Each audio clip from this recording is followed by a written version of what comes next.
So Richard, news, from Citizens says that, they're moving on, they're moving out some policies, they're setting up this clearinghouse, a lot of new news for Citizens, insurance, out there. Right, yeah, basically what they're gonna be doing, and this is gonna start January 1st, so, brand new year, brand new way of doing things. They are going to start what they call the clearinghouse project. And basically, that's going to affect a lot of different things in different ways. What it basically does is, now as an agent, if a customer comes to me and I want to place that policy with Citizens Insurance, Citizens Insurance says, whoa, wait a minute, and they kind of put the brakes on a little bit, and they say, first, before we accept that customer as a brand new customer, we're going to check with all of these companies to make sure that there's nobody out there that's going to take this customer.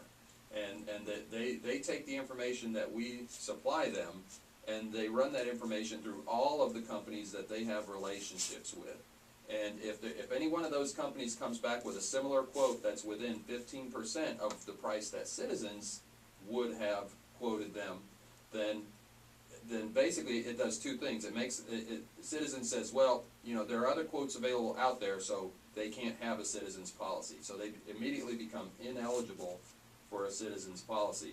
Then the second thing it does is it makes them eligible for that company, and that company is able to provide them with that quote and sell them that policy, and rather than becoming a customer of the state of Florida, they become a customer of that private insurance company. Well, I think that was the intent of Citizens all along, was to be the insurer of last resort. Exactly. But they didn't set any policies up to make sure that they were last resort. Right, and the procedure that I just explained is something that, as an insurance agent, we're supposed to be doing that. We're supposed to be checking with all of these companies out there that we have relationships with, and not putting them with Citizens. But over the years, due to whatever reasons, hardships in certain areas, certain companies not wanting to write in certain areas, Citizens has become the first go-to for many insurance agents, and that's put a lot of unnecessary customers with them.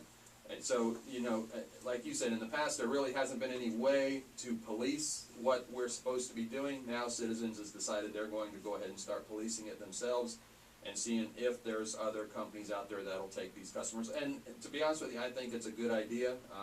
We don't need to be promoting Citizens as the #1 insurer in the state of Florida. That's not what they're intended to be. No, I mean, like we said, they're intended to be the last resort, but they became, when they were more inexpensive than other companies, everyone was picking them. And it's interesting though, because you have started to see more private carriers coming in, which is nice, so you get more choice.